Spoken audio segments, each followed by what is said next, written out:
여러분 안녕하세요. 쌤서희TV 최서희입니다. 오늘은 국어 문법 공부 어떻게 하나요? 이런 우리 구독자들의 질문이 많았거든요. 그래서 문법 공부를 제대로 할 수 있는 정말 중요한 꿀팁을 알려드리려고 합니다. 자, 준비됐나요? 바로 출발할 텐데요. 여러분이 기억해야 될 한 가지는 뭐냐? 내가 문법 전공자 될 거예요? 그래서 박사까지 할 거예요? 박사 논문 쓸 거예요? 아니잖아. 우리는 수능 국어를 제대로 풀기 위한 또는 내신 국어를 제대로 정복하기 위한 문법 공부를 합니다. 그걸 일단 명심하고 시작해야 돼요. 왜냐하면 은근히 이 문법이 우리를 괴롭히는 지점이요. 학자들마다 견해 차이가 있는 지점들이 있어요. 근데 그 지점들이 또 개론서마다 우리가 시중에 판매되는 문제집마다 약간씩 다른 관점을 취하기도 하거든요. 근데 거기에 막 흔들리기 시작하면 문법 공부 못합니다. 너무 외워야 할 게 많다고 생각하거든요. 그래서 제가 오늘 딱 정립해 드릴 거고요. 정리해 드릴 겁니다. 따라와 보세요. 자, 국어 문법 어떻게 공부할까? 우선은 2027학년도 이제 2015 교육과정의 마지막 수능이거든요. 그래서 올해 수능을 보는 고3 학생들은 이제 선택 과목 중에 언어와 매체 선택이 있죠. 그래서 언어와 매체에서 언어, 이게 바로 문법인 건 다 알고 있을 겁니다. 근데 우리 모든 수험생에게 필요한 게 아니라 언어와 매체 선택자에게 필요한 거라면 뉴 수능 2028 수능, 그러니까 지금 현재 고1, 고2 학생들 2028 개정 2022 개정 교육과정에 근거해서 이제 수능이 한 차례 크게 변화를 일으키잖아요. 그 변혁의 시기 첫 번째는 선택이 없어집니다. 통합으로 우리 문법을 다 모든 대한민국 수험생이라면 봐야 하는 수능이 2028 수능이죠. 그래서 현재 고1, 고2 학생들은 문법, 언어 파트가 필수고요. 고3 학생은요, 이제 언어와 매체 선택하는 학생들이 이제 필요한 그런 과목입니다. 여기까지도 이해됐나요? 자, 그래서 이 문법이 점점 중요해지고 있고 지금은 엄청 많은 학생들에게 이제 고민의 덩어리가 됐습니다. 제가 이 부분 어떻게 공부해야 되는지 알려드릴게요. 우선은요, 뼈대 플러스 살, 여기 보이시나요? 여러분, 문법을요, 이제 학자의 입장으로 접근하면요, 세부적으로 디테일하게 깊이 있게 들어가는데 우리는 수능 문법을 위한 입장으로 들어간다면요, 넓게 보되 뼈대를 잘 세우고 거기에 기출 문제로 살을 붙인다라고 생각하시면 됩니다. 다시 말할게요. 양이 너무 많아서요, 처음부터 완전히 이 나무를 만들 때 살을 한 번에 다 붙일 거야. 여기에 열매도 몇 개 할 거고, 여기에 뿌리에 잔 뿌리들도 다 만들 거야. 이렇게 생각하면요, 여러분 이 나무 전체를 온전히 세우기도 전에 지쳐 나가 떨어지고요. 이만큼 내가 열심히 파서 다 공부했다고 착각했는데 지나고 보니까 요만큼 올라왔다고 생각하고 열심히 달렸는데 여기 기억이 안 나. 그런 수가 생기거든요. 그래서 어떻게 공부하냐? 자, 기본적으로는 일단 처음부터 끝까지 이렇게 뼈대를 먼저 세워주는 거예요. 뼈대를 먼저 세웠지? 그리고 나서 하나씩 이파리를 붙여주고요. 거기에 이렇게 열매도 몇 개 해줍니다. 이 단계를요, 레이어드 하듯이 쌓아가는 거다라고 생각해야 돼요. 그래야 지치지 않고 여러분이 탄탄하게 풍부한 예시로 여러분이 실질 적용 능력까지 향상시킬 수가 있거든요. 이해됐어? 이게 조금 모호하게 느껴지죠? 그래서 제가 다시 설명드립니다. 뼈대는요, 개념 학습을 통해서 하는 거고요. 살을 붙이는 건 이제 실제 문제, 기출 문제를 통해서 한다는 거야. 내가 개념을 아무리 열심히 공부해도요, 문제 적용 못할 수 있거든요.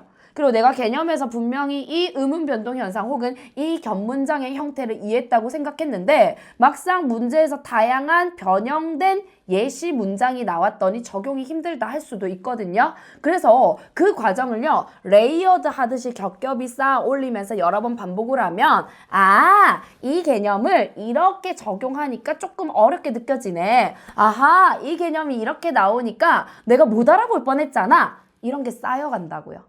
그게 한 번, 두 번, 세 번만 쌓여도요, 완전히 그 파트는 여러분께 됩니다. 그래서 어떻게 공부하냐? 기준이요, 기출 문제가 기준이 되어야 합니다. 자, 문법 학자들의 여러 이견이 기출이 되지 않습니다. 그러면 그들 중에 더 많은 학자들의 지지를 받는 혹은 현행 교육 과정의 입장에 해당되는 개념들, 이론들이 출제가 되거든요. 그걸 공부를 하는 겁니다.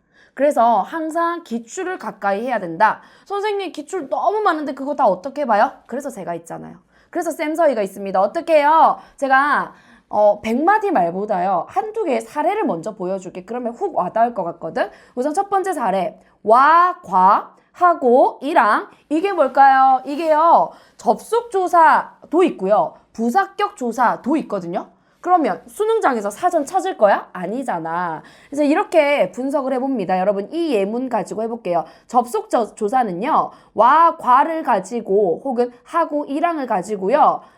명사를요. 접속해 주는 거야. 이어주는 거야. 나는 사과와 배를 좋아해. 사과하고 배를 이어줬죠. 그거 우리 접속조사라고 합니다. 자, 부사격 조사는요. 부사어의 자격을 부여하는 거거든. 서희는 오빠와 대학 선배와 결혼했다.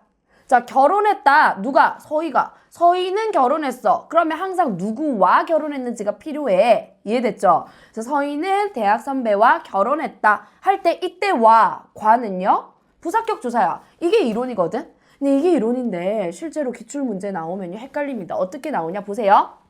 나는 오빠랑 이랑이죠. 이렇게 쓰였죠. 함께 청소를 했다. 이 문장 이때랑은 뭘까요? 접속조사일까? 부사격조사일까? 자, 1초 줄게요. 맞춰보세요. 여러분 스스로 생각해보세요. 틀려도 좋아요. 근데 봐봐. 지금 이런 데에 시선이 뺏기면 안 된다는 거야. 함께 청소를 했다는 거니까 같이 반드시 있어야 되네? 이거 부사격 조사한 것 같아 라고 하지만 얘는요, 여러분.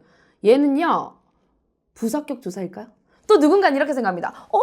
오빠랑 나랑 오빠랑 함께 청소를 한 거잖아. 그럼 나랑 오빠를 이어주는 거 아니야? 이렇게 생각할 수 있다고. 그렇게 되면 얘는 뭐예요? 접속조사 아니야? 헷갈려. 선생님 들을수록 더 헷갈려. 맞아요. 이 파트는요. 들을수록 헷갈려요. 왜? 여러분이 의미를 가지고 접근하려고 하니까. 근데 정리합니다. A는 B와 B랑 B하고 자, 이 형식으로 이루어지면은 이때 와랑 하고는요. 다 뭐라고 치면 된다? 격조사입니다. 부사격 조사다. 자, 기억하세요. 이제 쌤서희TV와 함께한 여러분 절대 안 헷갈립니다. 이해됐어요? 자, 얘는요. 의미로 접근하는 거 아니에요. 알겠죠? 자, 그래놓고 이 예문을 냅니다. 친구랑 나랑 함께 꽃밭을 만들었다. 선생님. 나는 오빠랑 함께 청소를 했다. 이게 분명히 부사격 조사라고 하셨잖아요. 맞지? 근데 이거 여러분 표준국어 사전 찾아보세요. 거기에 부사격 조사 예시로 딱 나와 있거든, 이 문장이. 근데 2022학년도 7월에 이 문장이 나왔대요. 여러분 어떻게 생각해요? 이 문장에 여기 랑을 딱 동그라미 쳐놓고 얘 접속 조사계, 부사격 조사계 물어보면 여러분 뭐라고 대답할래? 어떻게 할래? 제가 말했잖아요. 자, 부사격 조사는요. A는 B와 B랑 이런 형태로 나가는 게 이때 오는 아이들이 다 부사격 조사라면 접속 조사는요. A와 B는 혹은 랑은요. 뒤에도 붙을 수 있거든. 그래서 A랑 B랑 이거요. A와 B를 나란히 이어줬다라고 해서요. 이 A와 B는의 형식으로 출제가 된다면 이건 뭐다? 격조사가 아니라 접속조사라고요. 모든 학자들이 동의하나요? 일부 학자들은요. 아니야. 서술어를 봐야 돼. 서술어가 누구와 닮다, 누구와 결혼하다, 누구와 싸우다와 같이 어떤 대상이 되는 누군가를 반드시 요구하는 서술어라면 이때는 그냥 부사격 조사라고 봐야 되지 않을까라고 하는 학자들도 있어. 그리고 그 학자들의 말에 동의하는 사람들도 많아요. 그러나 우리의 베이스는 우리의 학습의 베이스는 뭐가 돼야 된다고요? 기출문제가요. 여기 기출 나왔죠? 여기에 이 친구랑 나랑 A와 B, A랑 B 이 형식은 뭘로 나온다고요? 접속조사로 나온 예문입니다. 그래서 기출 분석, 기출 탈탈 터는 거 필요해요. 그거 누가 합니까? 쌤서희가 하죠. 그거 어디서 해요? 우리 쌤서희 TV에서 하죠. 그리고 국어 단판, 수능 개념 국어 단판에서 같이 할 겁니다. 여러분 보세요. 제가 이제 추가로 이렇게 살을 더 붙여 나가는 방식으로 공부한다고 했잖아요. 방금 전에 우리가 기출 베이스로 개념 뼈대를 세웠다면 이제 다양한 예시를 가지고 살을 붙여 나가는 방식. 그 방식이 문법학습의 기본인데요. 2016학년도 6월에 평가원 모의고사에 이거 나왔어요. 접속조사라고. 닭과 오리는 동물이다. 책과 연필을 가져와라. 형과 동생이 다시 만났다. 어머나 만난 거는 누군가 2명 이상 필요한 거잖아요. 대상이. 선생님 그럼 부사격 아닌가요? 그렇게 접근하지 말라고 했죠. 어떻게 해요? 자, A와 B는 이 형식 맞아요? 그렇죠. A와 B. 형과 동생. 그러니까 다 뭘로 출제가 됐다고? 접속조사로 출제됐습니다. 우리 형식으로 접근할 겁니다. 자, 그 다음 부사격 조사로 출제된 건 뭐가 있나요? 살 붙여 나갑니다. 나는 방에서 보세요, 여러분. 자, 주어는 A는 요 책이 왜 들어갔어? 네, 그는 A는 이렇게 해당되죠. 그 다음에 누구와 B과 B랑 다 마찬가지야. 요렇게. 이 형식으로 물어봤을 때 이 자리에 오는 와과는 뭐라고요? 부사격 조사요. 이해됐어?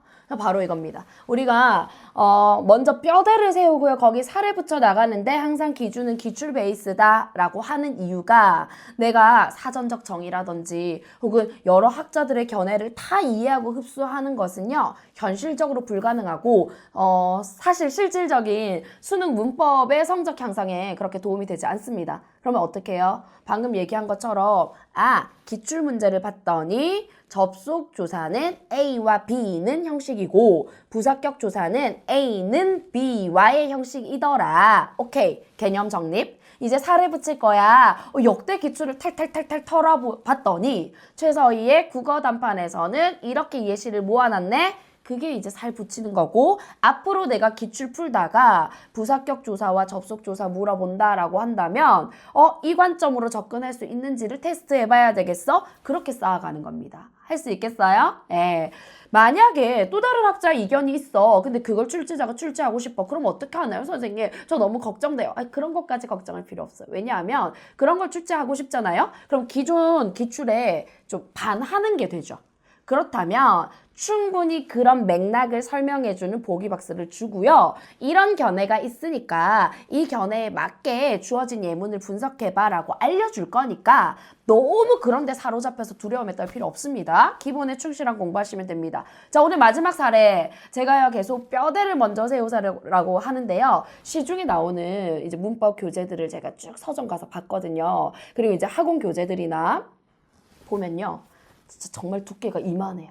두께가 이만해. 이게 무슨 말이냐면요. 그 안에선 당연히 다 나오겠죠. 만약에 이거 전체가 다 문법이다? 그럼 당연히 이 안에서 출제가 안 되면 이상한 교재인 거야. 그 여러분에게 백과사전 주고요.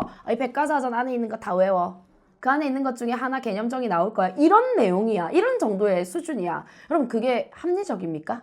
그게 효율적입니까? 아니죠. 그래서 어떻게 하냐면요. 국어 단판에서는 제가 지금 바로 보여드릴게요. 독서 여기 언어와 화법과 언어라고 해서요. 언어 파트가 보시면 알겠지만 11강으로 되어 있습니다. 11강으로. 자, 11강으로 기출의 전 범위를 탈탈 털었어요. 그래서 언어 파트, 이 문법 파트는 우선은 뼈를 먼저 세울 거예요.